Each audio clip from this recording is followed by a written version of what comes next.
Hello and welcome to the Quietly Visible podcast. I'm your host, Carol Stewart, founder of The Bounding Solutions and author of Quietly Visible, Leading with Influence and Impact as an Introverted Woman. This is the podcast for introverted women who want to thrive as leaders and in life. And for those of you who are not introverted, but you want to lead as your authentic selves. And today I'm talking about a topic which I know affects many introverted leaders, many introverted women leaders, and that's about waiting for perfection before speaking up. So waiting till you've got the perfect words, the perfect moment, the perfect sentence before you actually speak and give your opinion. And I've got someone who's quite amazing, who's going to be talking about this with me.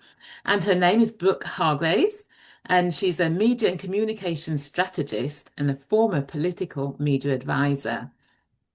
And she helps leaders become confident, authentic communicators on camera, behind microphones, and in front of live audiences. And she's got more than 20 years of experience across journalism, political communications, public relations, and executive coaching. And she's advised senior Australian political leaders through election campaigns, national crises, international media scrutiny, and high-profile public moments. So, hello, Brooke, and welcome. Hello, Carol. Thank you so much for having me. It's great to have you here. I'm looking forward to discussing this and you imparting your knowledge and expertise that can help introverted women to speak up without waiting to be perfect. But before we look at that, tell us a bit about who Brooke is. Uh-huh. Well, today Brooke is a founder, a media consultant, and a media coach. And what that means in practice is helping people develop the skills to be able to tell their own story and share their own message their own way. I help people both understand and get really comfortable with their own story, to own it, and then be able to share it in a way that is genuinely authentic and they feel really comfortable with. By way of background, I do have, as you mentioned, I started as a journalist very, very many years ago. Got into print media, and I always used to I joke a lot that I showed up at the best party right at the wrong time. Right around the time GFC decided to, digitalize some things, and all Meta arrived and all sorts of things. So it was a great time to be in print media, but a very interesting time to watch digitization and that digital upheaval really start. And the way it impacted newsrooms right around the country was quite phenomenal. So having a real interesting insight to that. I then got into and did work in political advisory roles for another sort of 15 years then on. Worked at every level of government across Australia. Worked with local councils. I've worked with state ministers and very senior members of the federal government here in Australia in the past as well. Finished up working in politics and did a bit of corporate consulting, and now here I am starting my own firm and my own business, being able to help people share their Mm, stories. yeah. And before we get into the conversation, what was it about media that attracted you? How did you get in? Why did you Oh, choose media? well, I have been somebody who has been walking up to people and talking to them since I could walk and talk. That's me as a person. I've always been fascinated with the ability to meet people, to share their stories, to find out information, to contextualize it. Later in a lot of my political work, I really enjoyed being able to take quite complex issues and being able to get them to a place where they were meaningful and tangible to the broader community. So that piece has always been really important to me. I respect a lot of people who do an enormous amount of work and very detailed work and very serious work. But often, where the rubber hits the road, at least for me, is if people in the broader public can't sort of comprehend it, understand it, get access to it, then it doesn't really have as much impact as it could. So for me, that's always been something I love to do, is to find people who have interesting stories to share and be able Mm, to share them more broadly with people who might relate to them, might find value in them, might just find interest in them. Yeah, yeah. And I like what you say about finding people with interesting stories to share, because I believe that we all have a story, Mm. but it's about how we get that story across in a way that engages and gets our message across, whatever it is that we're wanting to get across and to communicate. And so when it comes to introverted women, leaders and speaking up, a lot of the challenges that these women face is because they're in situations where they get put on the spot, and there's not sufficient time to process information before they speak. This can create anxiety, and it can be the case that they do wait until they've got all their ducks in a row, so to speak. Everything is perfect, before they speak. So what has been your experience of working with these in these kind of situations and women leaders that experience this?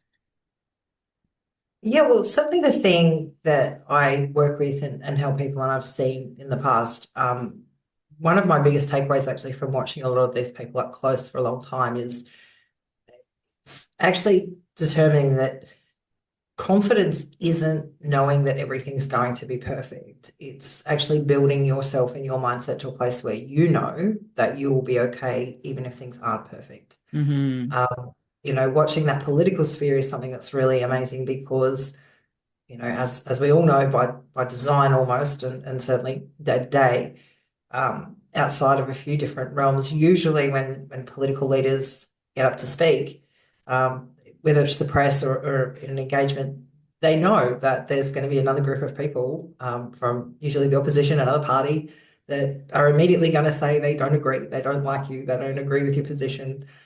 So there's also a lot of courage to conviction and a lot of acceptance about the fact that we actually are okay with having different perspectives, that we are okay with the fact that not everybody is going to agree with you on everything, that people aren't going to love everything, or everyone isn't going to universally love everything you say.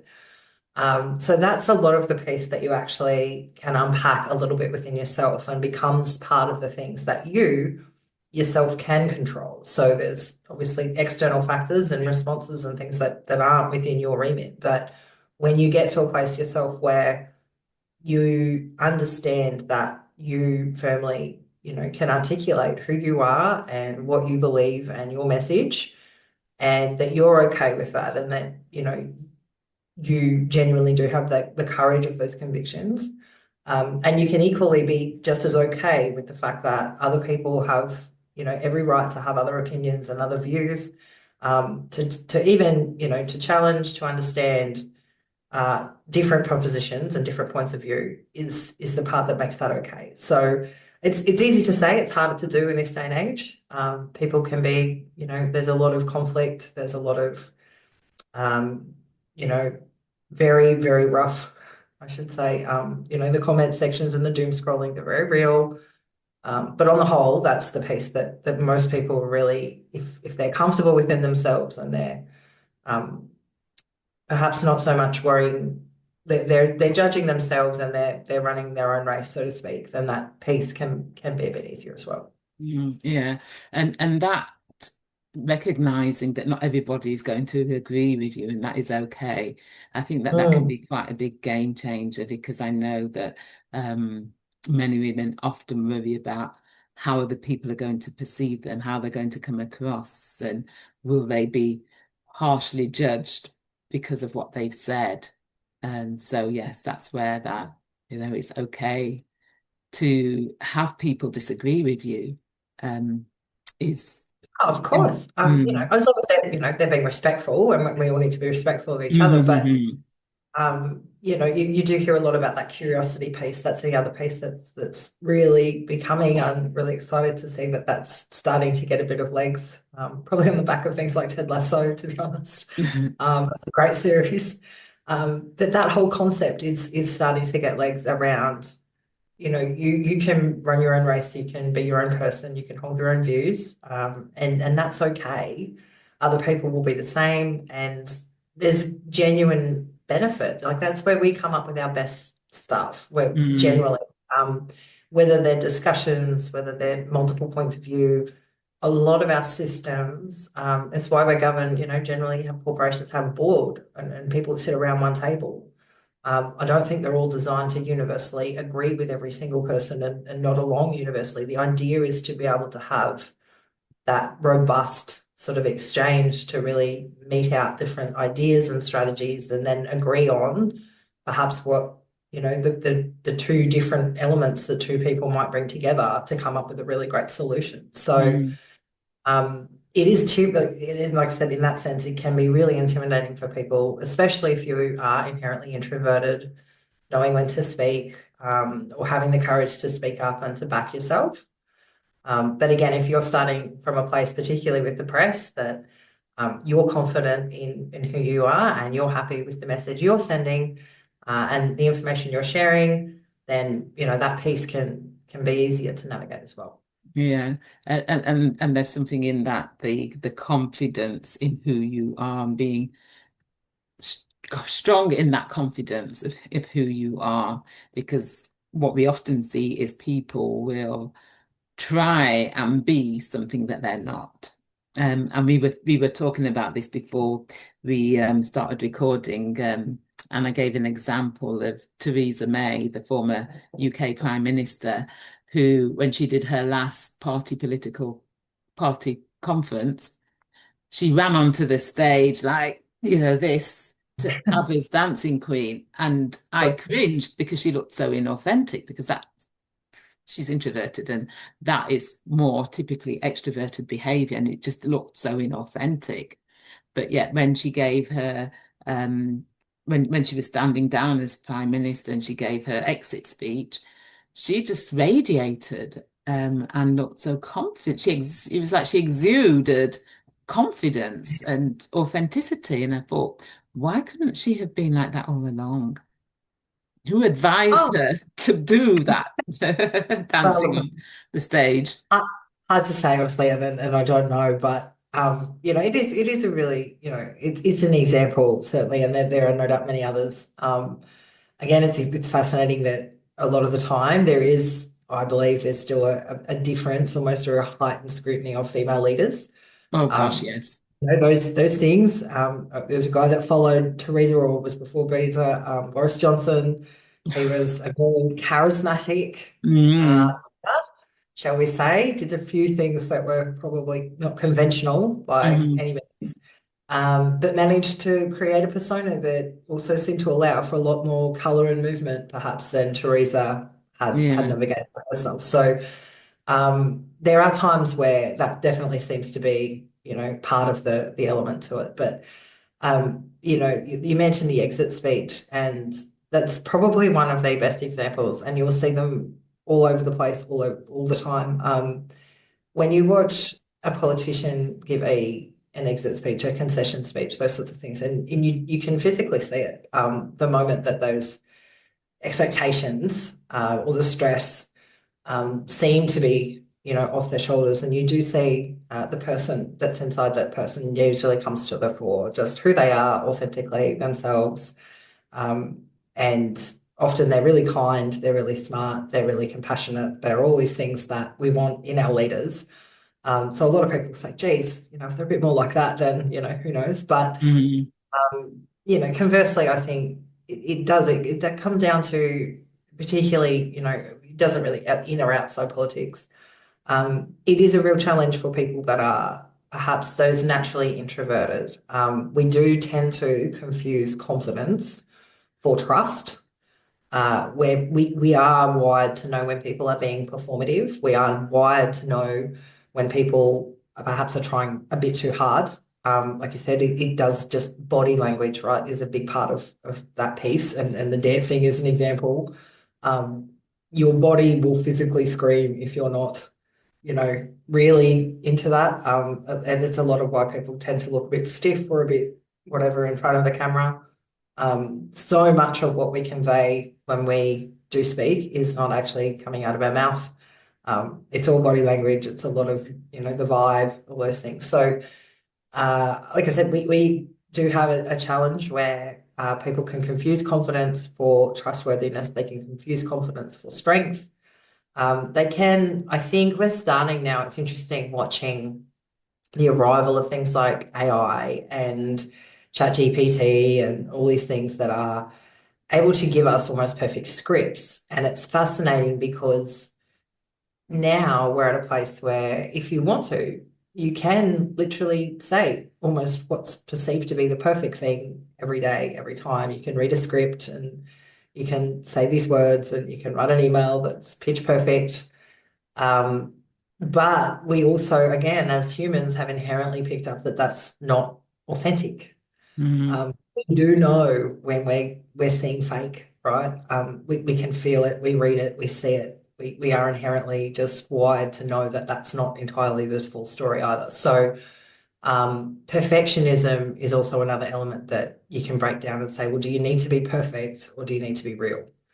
mm, And I think more and more and more we are seeing a place where we are continuing to respond more to people who perhaps aren't perfect. They're not um, exactly what we think they should be. They're not, to within an inch perfect. Every syllable isn't flawless. The presentation isn't perfect. You might stumble here or there. But that's becoming more relatable, and that's becoming a sign of the fact that you're being a real person, you are being courageous, you are speaking your mind, and the ability to do that in this day and age, unfortunately, is going to be something that we're going to have to keep working on. yeah. And I want to talk about, what you said about when politicians are doing their like exit speeches and how different they come across, more relaxed, more confident, and to look at how that can sort of translate to the workplace and what women leaders can take from that. But before I do, there's a couple of things that I want to pick up on what you've said. The first one being when you talked about how Boris Johnson came along and he was accepted for who he was, as he was, very charismatic, very what's the words, looking at his hair as an example, Yeah. but yet when I remember when Theresa May, when she became Prime Minister, there were newspaper articles about her shoes. And I thought, well, what Mm. on earth has that got to do with politics? They were criticizing her shoes. There was pictures on the front pages of newspapers about her shoes. But yet, when it comes to the male leader, Boris Johnson. We didn't get any of that. He was, his quirks and ways of being were almost glorified in a way. And we see this time and time again, don't we? When it comes. Yeah, and it's strange. Again, I don't know whether that's something that will potentially fade in time. But it's always, yeah, for whatever reason, there has been that obvious slant, I suppose, is probably a good way to Hmm. put it, for want of a better term. And I think people, like particularly women, I think we do inherently, we see that, right? We read that, we pick up on that. Perhaps we pick up on that more than even the editors that are running papers realize that. So that can always Hmm. be the issue, whether there's intended or unintended bias. It's certainly the way audiences can perceive that, and they can go, "Oh, geez, that Hmm. seems unfair. Why are we talking about her shoes or what she's wearing instead of what she's saying? Yeah. Why are we talking about this and not debating policy?" So those, I think it's an interesting thing to see, how much people pick that up and they do notice it. And then, like I said, for the people on the receiving end, that seems to sort of become something that they're aware of. But again, I think, ultimately what it can come down to is just how confident and not confident in terms of, um, confidence in terms of what you can show or fake it till you make it sort of confidence. It's just genuinely being confident with who you are as a Mm. human being, and then separating that to a degree from what you do. And again, that's, difficult but doable in a lot of circumstances where, you need to have that inherent understanding that who you are as a human being, is always, it's the most important thing. And then what you do for a living is equally very important, but can be separate from that. So then you get to, what you know in terms of your expertise and your experience and how you can bring all of those three things together. So when you can break those three things down, and be really comfortable and confident in your own skin, and for people that can start with acknowledging that you are introverted, that you aren't as comfortable in certain situations as others, but also knowing that you've got a lot of strengths, that you do have incredible capacities in lots of other ways that others don't, and that everybody brings different things to one situation. Yeah. And sort of aligning that with and separating that to a degree with what you do. Mm. So I think some of the biggest pressure tends to come from when you're conflating those two things, who you are with what you do. And again, politics runs a very fine line with that, because we tend to combine the two, and then politicians ask people to be judged on their record, on how they vote, on how they act, on what they think and say. So a lot of that can be, they go out and say, vote for me, I'm a good person, all these things. So again, if there's an instance where those two things get really, really blurry, it's probably one of those. But I think, yeah, where you can just step that back a little bit and know that you, as a human being, are going to be okay, and what you do is very important, but is separate from who you are. That can Mm. give that little bit of breathing room as well, so that, one of the things I did love about politics and working in it was that you're in an environment where you all inherently, because of the way the whole process works, right? That elections come and people go in and out and all these things. Everybody that was, in an area, in an office, everybody that you were working with, including your boss, they were all going to have another job one day. Nobody was in that job for life. You were there for a very, specific period of time. And so when you understand that, again, it just helps you understand that, you have to give your all to that moment, but it's also just, yeah, it's an interesting way to look at it, to say, look, the person and the politician can be different, and one day they won't be a politician anymore, but that person, they're good people. So Yeah, and what you said there about having that strong sense of self and who you are, is crucial. Having that belief in who you are, believing in yourself, and having that belief, because for women, they do feel they do unfortunately experience a lot of these added pressures just because they are women, like the Theresa May in the shoes compared to Boris Johnson and his hair. Another good example I saw of this was recently on social media. There was an image of Rihanna, the singer, businesswoman, billionaire businesswoman. There was a photo of her in her 20s next to the photo of her at the age of 37 and having given birth to three children. Her weight has increased, which it does when you're giving birth. And the comments saying, oh, how she doesn't look like she did when she was 20. And you think, well, she's had three children, for Christ's sake. So what do you expect?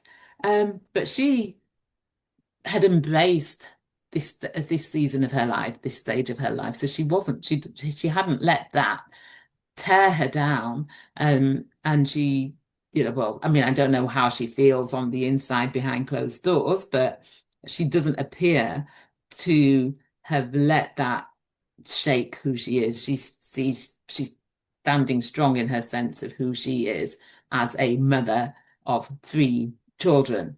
So yes, that is, women have those additional layers of challenge that they have to go through when it comes to that fear of being judged as well. oh yeah, and judgment, again, it's the best anecdote to judgment of others is belief in yourself. Mm. Uh, and being as open as you can be about, you know, with yourself, about who you are, about the fact that, like you've just said, that continues to evolve, that changes, that's not static. That as we go through life, we experience things, we meet other people, we find opportunities, we grow, we learn. All of those things are constantly evolving. So giving yourself that little bit of grace as well, and being allowed to say, yeah, sure, I did do this when I was younger. I've grown, I've evolved, I've learned, I'm trying something new. I am going to put myself out there. This might be a bit scary, but I'm going to have a go at it. All of those things are things that, are really important, especially in leadership. I think some of the most powerful lessons we can get from leaders and again, that authenticity piece is something that shows confidence and that others can gain confidence from. Is when you're really honest with people about all of those elements of your life, and not necessarily have to be your private life, but um, you know, certainly people I've been inspired by watching, people I've worked with, both in and out of politics, are people who are innately introverted. Then the whole, whether it's doing work in front of the camera, whether it's, media and all these things, it is really clear that it is not their natural habitat. It's not a place that they are naturally comfortable, that they really have to work at those skills, that they have to build those into themselves in order to do what they need to do and be really successful at it. I personally have found so much admiration in watching those people and going, geez, you know what, this is twice as tough because we can see that this is an added element to your role and to your job that you really have to work at in addition to all the other elements. So, but where you can be, honest and show an example to your team or to those around you that it's not necessarily your favorite thing to do. It's not necessarily where you are at home, perhaps, but it's something that you've worked on and a skill set you've developed and you've built and you've continued to build in yourself. That can be incredibly inspiring for people around you as well. Yeah, and that is that, as you said, that you continue to build, and it's like a muscle, isn't it? That the more you use it, the more you strengthen it, the stronger it gets. Without doubt. I mean, Mm, Ben Crow, he's a guy who's I've been reading a lot of his stuff. He's got an amazing book out. I think it's in England right now. If you have seen it, grab it. It's a copy of the book called Where the Light Gets In. mm, Ben's an incredible coach. He's worked with athletes and high performance athletes and all sorts of things here in Australia and around the world. And in that, he makes reference to the fact that, the most important story is the one we tell ourselves about ourselves. And I really loved that idea, that the more you continue to actually, as simple as it sounds, it's a lot of things that we tell kids, we tell our kids, go mm, and yourself and just have fun and all these things.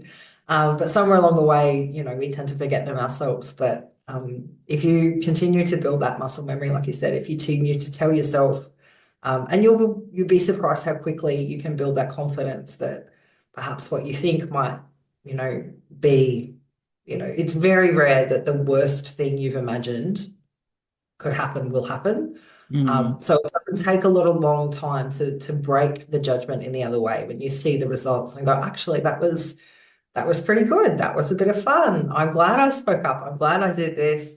That worked out better than I had thought. Those things can help reinforce that confidence as well and that self-belief. yeah, yeah. And there was something else I wanted to pick up on what you mentioned about AI and being able to write the perfect script or perfect speech through with AI, and that does concern me in a way. Well, yes, it can be used to write the perfect, but none of us are perfect. And so if I think that if people are relying on these perfect speeches, that perfect scripts that AI has written for them, what happens when they don't have that?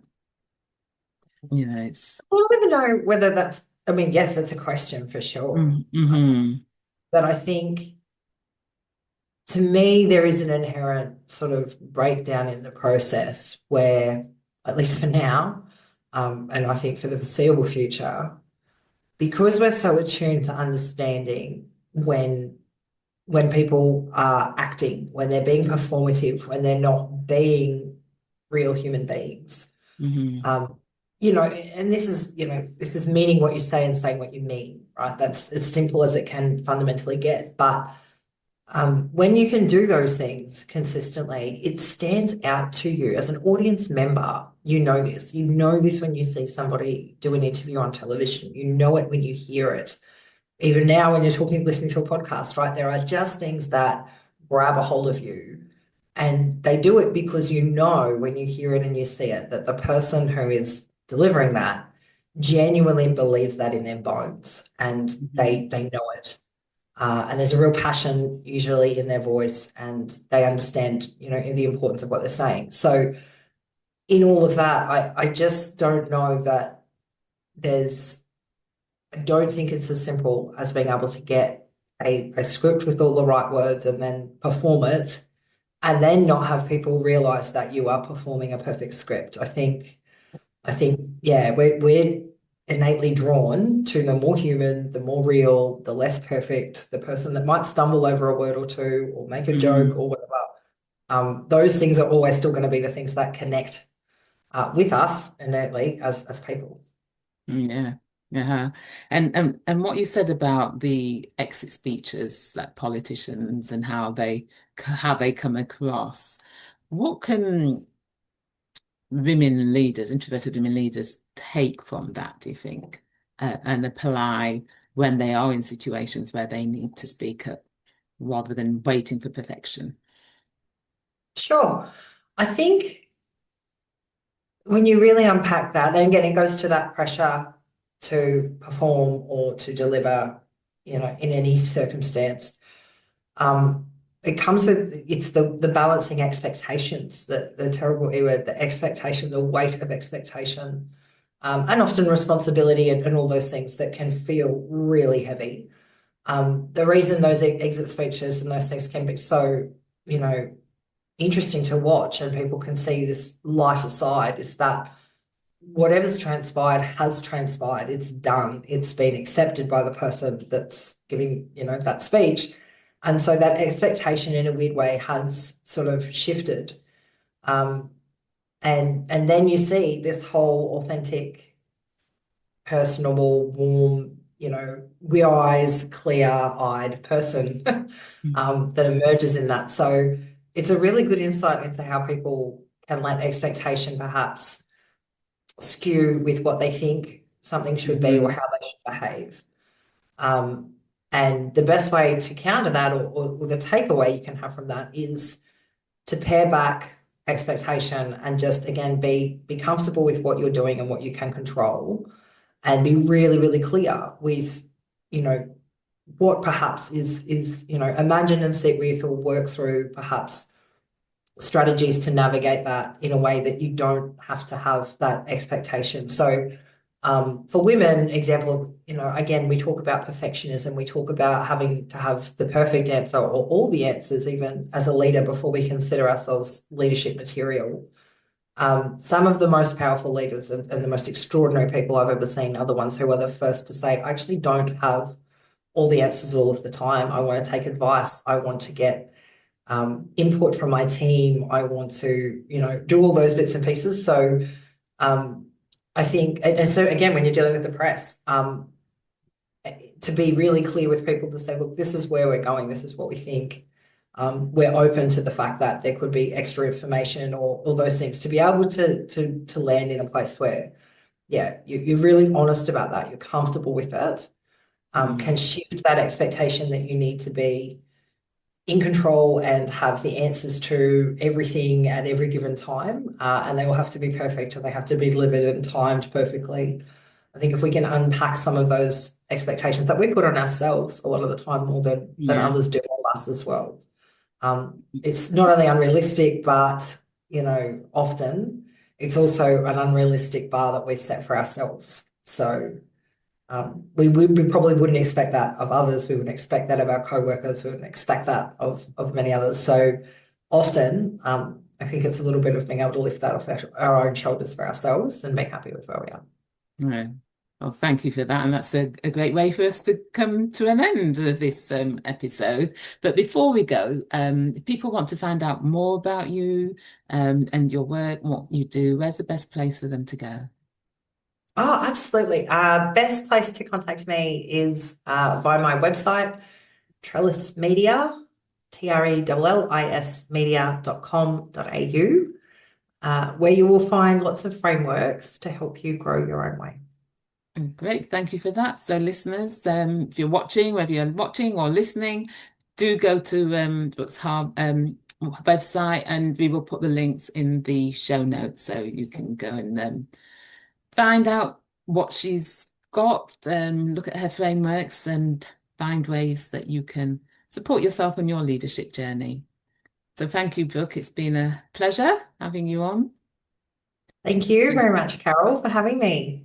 I've enjoyed our conversation. So listeners, like I said, do go and check the book out, and thank you for listening.